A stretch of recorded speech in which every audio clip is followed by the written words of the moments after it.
نہیں معلوم یہ جناب محمد رسول اللہ تھے جو اونٹنی سے اتر کر ان بچیوں کو سمجھا رہے ہیں اور یہ کہہ رہے کہ دعی حاضر کلمات، ان جملوں کو چھوڑ دو. یہ نبی ہے، یہ پیغمبر ہے جناب محمد رسول اللہ صلی اللہ علیہ وسلم جو تعریف ہو رہی ہے. ٹھیک ہے تعریف کے مستحق ہے کہ آج 14ویں رات کا چاند اور حقیقت میں خوبصورت ہے اللہ کے نبی، کیوں نہیں تعریف کی جائے گی؟ ہندو دھرم کی کتاب بھاگوت پران کے اسکند 12 کے ادھیائے 2 کے منتر نمبر 19 میں لکھا ہوا ہے اشوما وچرن نشنا چھوڑیا ہائینا پرتی مگوتی نرپرنگ گچھتو دسیوں نے کوٹی چھوڑی ہنشیتی. اتنا سندر ہوگا امرشی، اتنا سندر ہوگا وہ تمہارے وچاروں میں نہیں، تمہارے خیالوں میں نہیں آئے گا. وچرن نشنا چھوڑیا ہائینا پرتی مگوتی نرپرنگ گچھتو دسیوں نے کوٹی چھوڑی ہنشیتی. اس کے شریر سے اتلیہ تیز کی کرنیں چھٹک رہی ہوں گی. اتنا سندر ہوگا یہ تمہارے دماغ میں نہیں آئے گا. واقعی اللہ کے رسول اتنے خوبصورت تھے جو کسی کے دماغ میں نہیں آتے تھے. اگر آپ کی خوبصورتی کسی کے دماغ میں آ جاتی تو سب کی بات ایک ہی ہوتی. کسی نے کہا کہ وہ چاند کی طرح تھے، کسی نے کہا کہ وہ سورج کی طرح تھے، کسی نے کہا کہ وہ دودھ کی طرح تھے، کسی نے کہا کہ وہ برف کی طرح تھے. اپنے الگ الگ تاریخ میں لوگوں نے اپنی اپنی باتیں کہی ہیں، اپنی اپنی باتیں کہی ہیں. میرے پیارے ساتھیوں، حسان ابن ثابت نے بھی جو باتیں کہی ہیں وہ باتیں دوسرے انداز میں کی. وہ احسن منک لم تر قط عینی واجمل منک لم تلد النساء خلقت مبرأ من کل عیب. میرے بھائیوں، حضرت حسان ابن مالک نبی کی تعریف میں بس یہی کہہ رہے ہیں کہ اللہ کے نبی میں آپ کی تعریف میں کیا کہوں؟ اتنا کہہ دیتا ہوں کہ احسن منک لم تر قط عینی، میری آنکھوں نے آپ سے زیادہ خوبصورت کسی کو دیکھا ہی نہیں ہے. لم تر قط عینی واجمل منک لم تلد النساء. اور صاف صاف سیدھے سیدھے شارٹ کٹ میں کہہ دوں کہ دنیا کی کسی بھی عورت نے آپ سے زیادہ خوبصورت بچہ پیدا کیا ہی نہیں. خلقت مبرأ من کل عیب، آپ ہر عیب سے پاک و صاف پیدا ہوئے. کما خلقت کما تشاء، ایسا پیدا ہوئے جیسے اللہ کے سامنے کھڑے ہو گئے اور کہتے جاتے تھے اللہ مجھے ایسا بنا. آپ کہتے گئے اور آپ کا اللہ آپ کو آپ کی مرضی کے مطابق بناتا چلا گیا. آپ اتنے خوبصورت ہیں. سب سے حسین منظر تو انہوں نے پیش کیا ہے. حضرت عائشہ نبی اکرم صلی اللہ علیہ وسلم کی چہرے کو دیکھتی ہے تو تعریف کرنے لگتی ہے اور کہتی ہے لوگوں تمہارا سورج ہے ایک میرا سورج ہے. حضرت عائشہ کے جملے سنو. لی شمس وللآفاق شمس شمسی خیر من شمس السماء ان الشمس تطلع بعد فجر شمسی تطلع بعد العشاء. حضرت عائشہ تعریف کر رہی ہے اور کہہ رہی ہے لوگوں ایک تمہارا سورج ہے جو آسمان پہ چمکتا ہے اور ایک میرا سورج ہے جو میرے بستر پر آتا ہے. میرا سورج کون؟ محمد رسول اللہ. لوگوں تمہارا سورج وہ ہے جو آسمان پہ چمکتا ہے اور میرا سورج وہ ہے جو میرے پاس بستر پہ آتا ہے. ان الشمس تطلع بعد فجر، لوگوں تمہارا سورج تو فجر کے بعد نکلتا ہے. شمسی تطلع بعد العشاء، اور میرا سورج عشاء کے بعد میری آغوش میں میرے بستر پہ آتا ہے. آج کل اس زمانے میں اگر آپ کی بیوی آپ کی تعریف کر دے تو یہ بہت بڑی بات ہے، ورنہ جب تک فیئر اینڈ لولی لا کے نہیں دو گے تعریف کی امید رکھنا نہیں. جب تک پاؤنڈز کریم لا کے نہیں دو گے تعریف کی امید رکھنا نہیں. ایک پیر صاحب نے بیچارے ان کی بیوی ان کو پیر ہی نہیں مانتی. تیرے جیسے 336 پیر دیکھے. ایک بار انہوں نے اس بیوی نے آسمان پر کسی کو اڑتے ہوئے دیکھا تو بیوی نے کہا اپنے آپ کو پیر بنتے ہو، پیر تو وہ تھا جو آج میں نے آسمان پہ اڑتے ہوئے دیکھا ہے. اب یہ نواب صاحب لگے ہوئے دیکھا آسمان پہ اڑتے ہوئے پیر کو دیکھا ہے؟ ہاں دیکھا ہے. مصلی بچھا کے نماز پڑھ رہا تھا. ارے بیوی وہ میں ہی تو تھا. یہ پیر صاحب اپنی بیوی سے کہہ رہے وہ میں ہی تو تھا. بی بی چھٹ سے کہتی مجھے لگتا آپ تھے. کہا کیوں؟ کہا ٹیڑھے ٹیڑھے اڑ رہے تھے. تبھی ٹیڑھے ٹیڑھے اڑ رہے تھے, سیدھے نہیں اڑ رہے تھے. آج کے زمانے میں کوئی بیوی اپنے شوہر کی صحیح تعریف کر دے, بہت مشکل, بہت مشکل. حضرت عائشہ سے سیکھو. حضرت عائشہ سے کیا کہہ رہی ہے؟ میرا سورج وہ ہے جو عشاء کے بعد میرے بستر پہ آتا ہے. سورج کہہ رہی ہے. اور سب سے اچھی تعریف تو سمورہ ابن جندب رضی اللہ تعالیٰ عنہ نے کی ہے کہ ایک مرتبہ رات کے اندھیرے میں مسجد نبی میں پہنچ گئے. اللہ کے نبی کچی زمین پر مٹی پر لیٹے ہوئے تھے. یہ میرے نبی کی شان. جس کے پاس سائیکل ہو اگر بائک خرید لے تو پھر سائیکل پہ دوبارہ نہیں بیٹھتا, نہیں, میری شان کے خلاف ہے.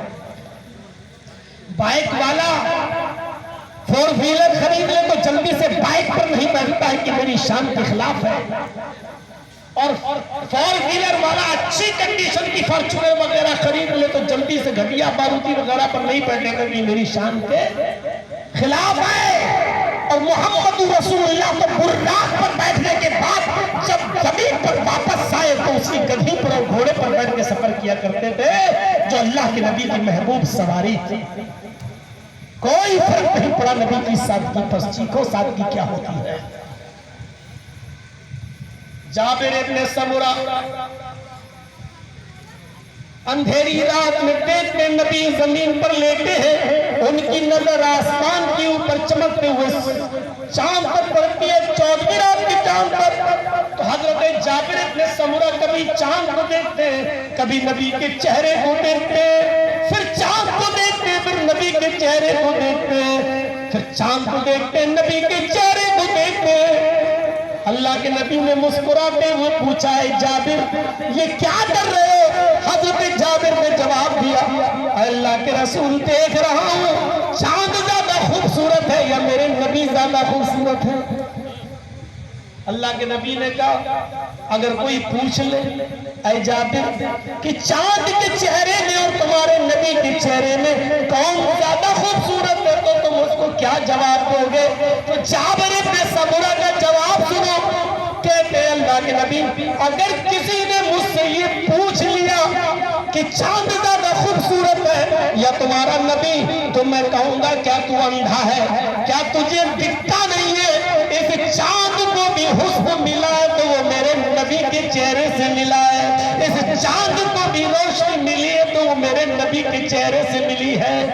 یہ تھا حسن جناب محمد رسول اللہ صلی اللہ علیہ وسلم کا. بعض ضعیف روایتیں یہاں تک کہتی ہیں کہ اللہ کے رسول صلی اللہ علیہ وسلم جب اندھیری رات میں مسکرا دیتے تھے تو حضرت عائشہ نبی اکرم کے دانتوں کی لائٹ سے زمین پر پڑی ہوئی سوئی ڈھونڈ لیا کرتی تھی. زمین پر پڑی ہوئی سوئی, لیکن ان روایتوں کی استنادی حیثیت بہت حد تک کمزور و ضعیف ہے, لیکن فضائل کے بیان میں تھی اس لیے تھوڑا سا میں نے اس کا ذکر کر دیا. تو میرے پیارے ساتھیوں صحیح روایتوں ہی کو ہم اور آپ دیکھ لیں تو اس میں ہم کہاں جائیں گے؟ مسلم کی روایت پر غور کرو. جابر ابن سمرہ کہتے ہیں کہ اگر یہ حسن ملا ہے چاند کو بھی تو وہ میرے نبی کے چہرے سے ملا. یہ کم تھا, یہ کم تھا. اور سب سے اچھا حلیہ تو میرے بھائیوں اس عورت نے بیان کیا تھا جو کافرہ تھی, ایمان نہیں لائی تھی اور بعد میں چل کے کبھی ایمان لائی, اور جس کے دروازے پر نبی چلے گئے اور کہا ماں اگر پینے کے لیے تھوڑا سا, کھانے کے لیے کچھ کھانا ہو تو دے دے. کہنے لگی بیٹا کھانا تو کچھ نہیں. کہا آنگن میں بکری بندھی ہے اسی کا دودھ دے دے, میرے دوست کو بھوک لگی ہے. ابو بکر صاحب تھے. کہا بیٹا جس بکری کی طرف تو اشارہ کر رہا ہے وہ بکری نے تو کئی مہینوں سے دودھ دینا بند کر دیا ہے. فرمایا کہا ماں ذرا برتن اٹھا کے لا, میں بھی تو تجربہ کر کے دیکھ لوں. غصے میں گئی, برتن اٹھا کے لائی اور کہا لے پکڑ. ام معبد پکڑ برتن اور جا، اگر مجھے جھوٹا سمجھتا ہے تو تو ہی دھو کر دیکھ لے۔ اس کو کیا معلوم کہ میرے دروازے پر آج کون سی ہستی آئی ہے، یہ جہاں جاتی ہے رب کی رحمت اس کے ساتھ جاتی ہے۔ محمد ابن عبداللہ نے، محمد رسول اللہ نے برتن لیا، بکری کی طرف بڑھے، بکری کے تھن میں ہاتھ لگایا، ساون بھادوں کی طرح بارش ہوئی، بکری دودھ دینا شروع کر دی، پورا برتن بھر گیا۔ ابو بکر کو دودھ پلایا، خود دودھ پیا، بڑھیا سے کہا ماں آئے ام معبد اب تو دودھ پی، بڑھیا بھی دودھ پینے لگی، اور پھر بھی دودھ جا کر ختم نہیں ہوا۔ کہا میں جا رہا ہوں ماں، کہا نہیں، میرے شوہر ابو معبد جنگل گئے ہیں، شکار کرنے گئے ہیں، ابھی آ رہے ہوں گے، ابھی آتے ہوں گے، گوشت کھا کے جانا، میں سالن بنا دوں گی، تم بھوکے تھے بیٹا کھانا کھا کے جانا۔ ماں ابھی جانے کے بہت کام ہے، ایک ہفتے کے بعد جب لوٹ کے آؤں گا تو تیرے گھر سے ہوتے ہوئے جاؤں گا انشاءاللہ۔ یہ کہہ کر آپ نکل گئے، دروازے پہ پہنچے تو بڑھیا کو دیکھا، گاؤں میں معبد جی، کہا سن جب تک یہ بکری زندہ رہے گی اب دودھ دیتی رہے گی، دعا دے کے چلے جاتے ہیں۔ ابھی چند قدم ہی گئے تھے کہ ابو معبد گوشت لے کے آ گیا، جیسے ہی گھر میں گھستا ہے بکری کے تھن سے ابھی بھی دودھ کی بوندیں ٹپک رہی تھی، اس نے گوشت کی پوٹلی زمین پر رکھ دی، بکری کے تھن سے ٹپکتا ہوا دودھ اور محمد رسول اللہ کے جسم سے ٹکرا کر جو ہوا گزری تھی اس کی مہک اس کی ناک تک گئی، چیخ پڑا ابھی اس راہ سے گزرا ہے کوئی، ابھی اس راہ سے گزرا ہے کوئی، کہہ دیتی ہے شوخی نقش پاکی، جس طرح پیروں کے نشان بتا دیتے ہیں ابھی اس راستے سے کوئی گزرا ہے، ایسے ہی آئے ام معبد گھر سے آنے والی مہک اور بکری کے تھن سے ٹپکنے والا دودھ بتا رہا ہے کوئی رحمتوں والا کوئی برکتوں والا یہاں سے گیا ہے۔ ہاں کون تھا پتہ نہیں، ابھی یہاں تک گیا ہے 100 قدم، جلدی جاؤ بلا کر لاؤ۔ ابو معبد دوڑے کہ میں پکڑ کے لے آؤں اور گوشت کھلاؤں، 50 قدم دوڑے ہوں گے پلٹ کے واپس آ گئے۔ اے ام معبد میں پہچانوں گا کیسے اسے، ارے اس کی آنکھیں بتا کیسی تھی، اس کی ناک بتا کیسی تھی، اس کا گال بتا کیسا تھا، اس کے ہونٹ بتا کیسا، اس کے سینہ کیسا تھا، اس کے بال کیسے تھے، ارے کچھ حلیہ تو بتا کہ وہ کیسا تھا، میں اس کو لے آؤں۔ کہنے لگی اے ابو معبد، اے ابو معبد، اس کے چہرے پر اتنا روب و دبدبا تھا کہ آنکھوں سے آنکھیں ملانے کی میری ہمت نکاح ہوئی ہے، اتنا جلال چمک رہا تھا، اتنا روب تھا اس کے چہرے پر کہ میں کچھ دیکھ ہی نہیں سکی، اتنا روب تھا اس کے چہرے پر، مجھ سے اس کی آنکھیں مت پوچھ کیسی تھی، اس کی ناک کیسی تھی مت پوچھ، اس کے گال کیسے تھے مت پوچھ، اس کے بال کیسے تھے مت پوچھ، اس کا سینہ کیسا تھا مت پوچھ، مجھے یہ سب کچھ نہیں معلوم، بس مجھے اتنا معلوم ہے وہ چاند کا ایک ٹکڑا تھا، دیکھنے میں سورج کی طرح چمک رہا تھا، تو میں جو سب سے زیادہ حسین اور جمیل نظر آئے اسی کو پکڑ کے لے آنا، وہی میرے گھر میں یہ برکتیں نچھاور کر کے گیا ہے۔ یہ سب سے اچھا حلیہ اس ایک عورت نے ام معبد میں بیان کیا جو ابھی وہ کافر تھی، اسلام نہیں لائی تھی، یہ حلیہ اس نے بیان کیا۔ میرے پیارے ساتھیوں، یہ تھے جناب محمد رسول اللہ صلی اللہ علیہ وسلم۔ خوش ہونا چاہیے کہ ہم اس نبی کے امتی ہیں، لیکن یاد رکھیے بہت قربانیوں کے ساتھ اسلام ہم تک پہنچا ہے، ریا نمود میں اور شہرتوں میں آپ برباد مت کر دیجئے اپنی عبادتوں کو۔ یاد رکھیے اسلام سب سے زیادہ اسی چیز کا دشمن ہے، وہ ایک اللہ کی راہ میں قتل ہونے والا، اللہ کہے گا قیامت کے دن بتا تو نے کیا کیا، اللہ میں نے تیری راہ میں جان بدی میں قتل کر دیا گیا، میں مارا گیا، بیوی بچے زمین جائیداد سب چھوڑ کر، اللہ کہے گا تو جھوٹ بولتا، فرشتوں اٹھاؤ اس کو جہنم میں پھینک دو، یہ اس لیے لڑتا تھا کہ لوگ اس کو بہت بڑا بہادر کہیں۔ غور کرو لڑا ہے، غور کرو بیوی بچے چھوڑے ہیں، غور کرو زمین و جائیداد چھوڑی ہے، غور کرو میدان جنگ میں گیا ہے، لیکن دل میں اتنی سی نیت آ گئی تھی کیا کہ لوگ مجھے بہت بڑا بہادر کہیں۔ کہاں گیا؟ جہنم کے اندر۔ آج نئی مسجد بناتے ہو، تو سیلفی لیتے ہو کہ میں مسجد بنوا رہا ہوں. آج حج کرنے جاتے ہو, خانے کعبہ کے پاس کھڑے ہو کر فوٹو کھینچ کر شیئر کرتے ہو کہ میں عمرہ کرنے آیا ہوں, میں حج کرنے آیا ہوں, اور اس کو شیئر کرتے ہو دوستوں میں. روزہ افطار کراتے ہو, افطار پارٹی پر بیٹھ کر فوٹو کھینچتے ہو, شیئر کرتے ہو کہ میں نے آج 200 آدمیوں کا روزہ افطار کرایا. شرم تمہیں نہیں آتی؟ ان عبادتوں کو تم چلو کہاں ڈبو رہے ہو, کہاں خرچ کر رہے ہو؟ قربانی کا بکرا لائے تو اس کو لیا, اب دوست پوچھے کتنے میں؟ 25,000 کا. اب آپ کا ورودی سوچ رہا میں 30,000 کا لاؤں, میں نیچے کیسے رہوں؟ اس کا قربانی کرتے ہوئے کا فوٹو, بکروں کے فوٹو. مولانا جرجیز صاحب آ گئے, لگے سیلفیوں کی بھرمار لگانے کے لیے. مولانا جرجیز کے ساتھ سیلفی لینے والوں, کعبے کے رب کی قسم, مولانا جرجیز کے ساتھ فوٹو کھچانے کے بعد تم جنتی نہیں ہوں گے. لکھ لو, تم شہرت تو پا سکتے ہو کہ میرا فوٹو جرجیز صاحب کے ساتھ آیا ہے, تم یہ تو کہہ سکتے ہو کہ میری دکان پر جرجیز صاحب آئے ہیں, تم یہ تو کہہ سکتے ہو کہ میرے اچھے تعلقات ہیں, لیکن جرجیز صاحب کے ساتھ فوٹو کھچانے کے بعد تم یہ سوچو کہ میں جنتی ہو گیا ہوں, تو معاف کیجئے گا, نہیں. جنتی تبھی ہوگی جب مولانا جرجیز نے جو باتیں بتائی ہیں اس پر عمل کرو گے. جب تک اس پر نہیں, بیکار ہے یہ ساری کی ساری چیزیں. اور یاد رکھنا, ان اشد الناس عذاب یوم القیامہ المصغرون, یہ بخاری مسلم کی حدیث ہے. قیامت کے دن سب سے زیادہ سخت عذاب اس کو ہوگا جو دنیا میں تصویریں کھینچتا ہوگا, جو دنیا میں فوٹو کھینچتا ہوگا, جو دنیا میں تصویریں بناتا ہوگا. بلا ضرورت تم سیلفی لو, بلا ضرورت تم اپنے کیمروں میں کسی عالم کے ساتھ اپنا فوٹو کھینچاؤ اور ٹیگ کرو کہ یہ سب باعث عذاب ہے. اگر فوٹو کی اجازت ہوتی تو اللہ محمد رسول اللہ کی تصویر کی حفاظت ضرور کرتا. میرے بھائیوں, اگر تصویر کی حفاظت ہوتی اور اس سے بہتری ہوتی, اس سے تکبر ہوتا, اس سے شہرت ہوتی, اور ریا نمود کی ہر چیز شرک ہے.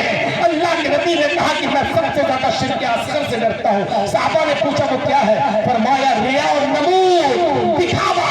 اس دکھاوے کو بند کیجیے, سیلفی لینا بند کیجیے. مسجدیں بن رہی تو سیلفی, قربانی ہو رہی تو سیلفی, بکرا مار رہے تو سیلفی, روزہ افطار کرا رہے تو سیلفی, حج کرنے جا رہے تو سیلفی, کوئی بڑا عالم آپ کے پاس آ رہا تو سیلفی. یہ ساری چیزیں ریا اور نمود کو بڑھاوا دیتی ہے, اور ریا اور نمود جہنم میں لے جانے والی چیز ہے. العز و ازاری, اللہ خود کہتا ہے, حدیث قدسی ہے, العز و ازاری والکبریاء ردائی, عزت میری لنگی ہے. 2 کپڑے ہم اور آپ پہنتے ہیں نا, ایک اوپر ایک نیچے. اللہ کہتا ہے میں بھی 2 کپڑے پہنے ہوئے ہوں. العز و ازاری, عزت میرے لیے ہے, یہ میری لنگی ہے, میں عزت کو باندھے ہوئے ہوں. العز و ازاری, عزت جتانا یہ میری لنگی ہے. والکبریاء ردائی, اور تکبر, گھمنڈ, تکبر یہ میری چادر ہے. اگر عزت اور تکبر دونوں میں سے کوئی ایک چیز اگر تم نے مجھ سے چھیننے کی کوشش کی تو گویا تم مجھے ننگا کرنا چاہتے ہو, مجھے ننگا کر رہے ہو.